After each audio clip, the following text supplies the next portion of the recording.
huge moment into the barriers for Yuki Tsunoda. And a big accident again. Franco Colapinto. Russell backs out of it. And Verstappen roars around the outside to take the lead. And Max Verstappen will return to the top step of the podium. 4 victories in a row at Imola. Max Verstappen wins the Emilia Romagna Grand Prix. Ladies and gentlemen, F1 fans, meme lords, and certified Tifosi heartbreak survivors, welcome to the Imola Grand Prix meme review, where we break down one of the most chaotic, emotional, and downright peak F1 weekends we've had in years. And no, you're not dreaming, this all happened at Imola. This race weekend said, hold my carbon fiber. We got drama. We got more red flags than a toxic situationship. This wasn't just a Grand Prix. This was an entire season's worth of storylines, and I am here for every single second of it. The Grand Prix itself was an absolute masterclass. Not just a race, a theatrical performance with strategy battles, tire games, DRS chicken fights, and yes, more pain for Ferrari at their home race because the F1 gods hate joy. Honestly, if this race were a movie, it would have won an Oscar. So buckle up, grab your energy drinks, and maybe light a candle for the Ferrari fans still recovering, because this is your Imola Grand Prix 2025 meme review.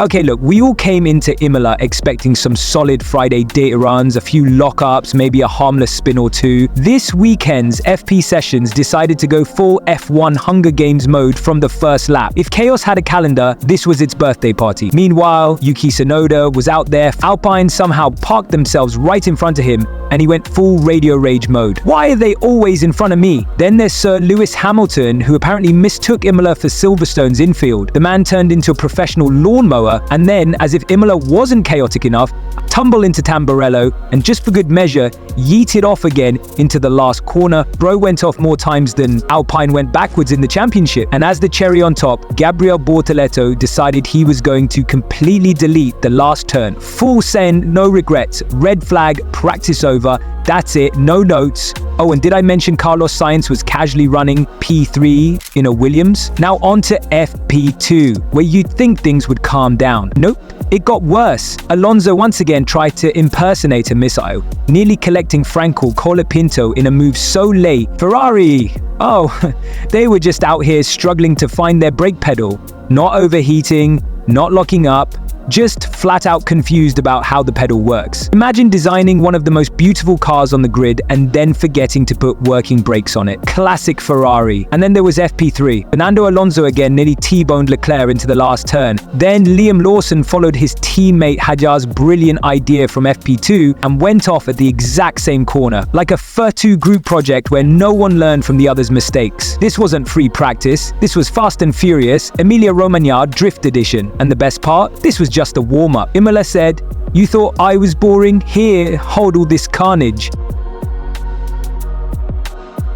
Alright, grab your popcorn and your FAA penalty bingo cards, because this Imola qualifying session was absolute mayhem, featuring red flags, tire strategy wizardry, crushed dreams, and Lance Stroll being fast for some reason. Let's start with Q1. First lap in, and Yuki Tsunoda was like, I don't want to participate anymore, and full centered into the wall at turn 5. Huge G-force, barrel roll crash, proper Hollywood stunt work.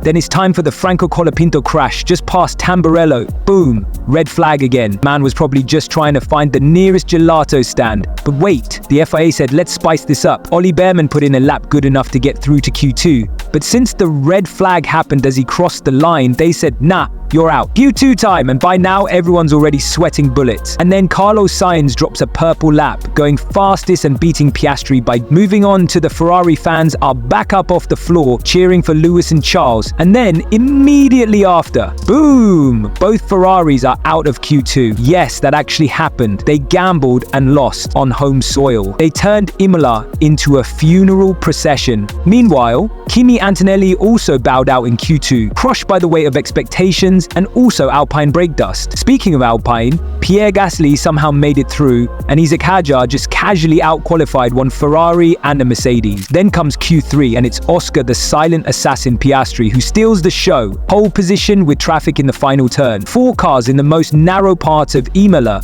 and man still pulled off a 1:13.6 like it was a casual lap at Silverstone, and then he just sits there smiling like a villain in a Netflix series. Max Verstappen, P2. I don't even know what Red Bull gave this man. He's dragging the fourth fastest car to the front row like it's a damn shopping cart. George Russell went out with mediums like a madman and pulled a miracle lap for P3. Man saw what Alonso did and said bet, and Lando Norris, P4 on softs, behind George's mediums. Man was so down bad, he said, "Don't look at the time, I'm just not good enough. Bro, you're in the fastest car, please wake up." Alonso, this man was on scrubbed mediums, not even new, and still pulled out P5. Aston Martin out here saying we don't need softs or logic, just vibes. Meanwhile, Hadja dipped one tire into the grass on his last flyer, ends up P9. Crazy impressive for a rookie. So yeah, this was one of the greatest qualifying sessions in F1 history. 2 red flags, a cheating red flag rule screwing over Behrman, medium tires being the GOAT, Ferrari both out in Q2 on home soil, Stroll pretending to be fast, and Oscar putting the field on notice while saying nothing at all.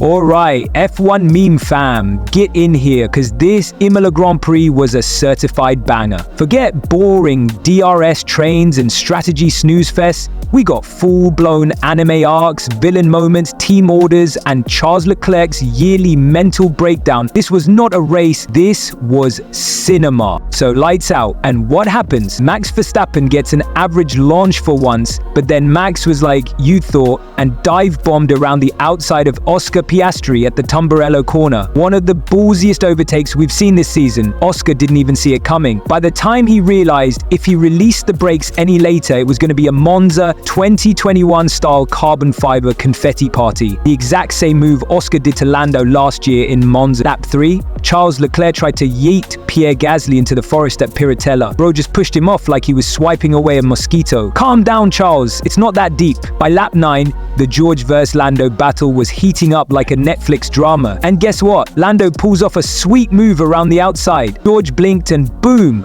McLaren in front. Classic. Lap 29, Esteban Ocon said, "I'm done," and parked it. And the gods smiled down on Max. Virtual safety car, Max pits, McLaren fans crying. Man came out ahead of both McLarens for free. Just the worst luck for Woking. Lando and Oscar had both pitted literally 1 lap before. I mean, not Oscar, but he did pit early. If they waited, they could have matched. And to make things worse, Oscar pits again under the VSC, drops to P4 with a 34-second gap to Max. Leclerc, man got clowned by strategy. Pitted early, hard tires dying, then pits again and somehow ends up behind his own teammate on fresher rubber. Charles's radio messages sounding like he needs a hug and a therapist. Lap 43, Alonso radios in with, "The car is a wreck." Then he says he's the unluckiest man in the world. Kimi Antonelli DNFs, triggering a full safety car. Max fans sweating because this is the one thing that could ruin his race. But on lap 52, Max nails the restart like the alien robot he is. Lights out, peace out. Lap 58, Lando finally catches Oscar and with fresher tires overtakes him at Tamburello. Same corner Max passed Oscar at the start. It's always Tamburello. Oscar just can't catch a break at that turn, huh? Then it's Charles's villain arc time. Lap 60, man is pushing Albon off the track like he's in Mario Kart,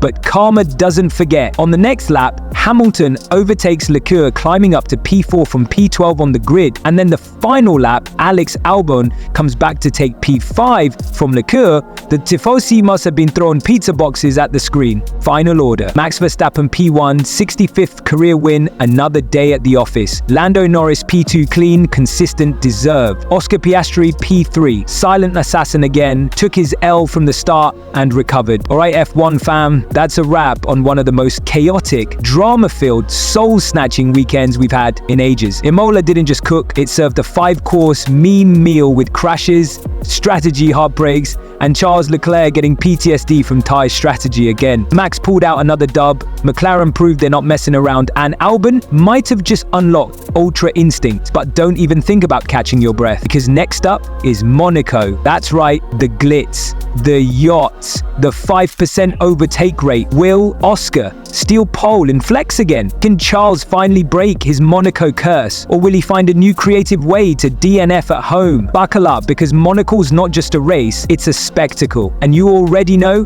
the memes are gonna be majestic. Be there.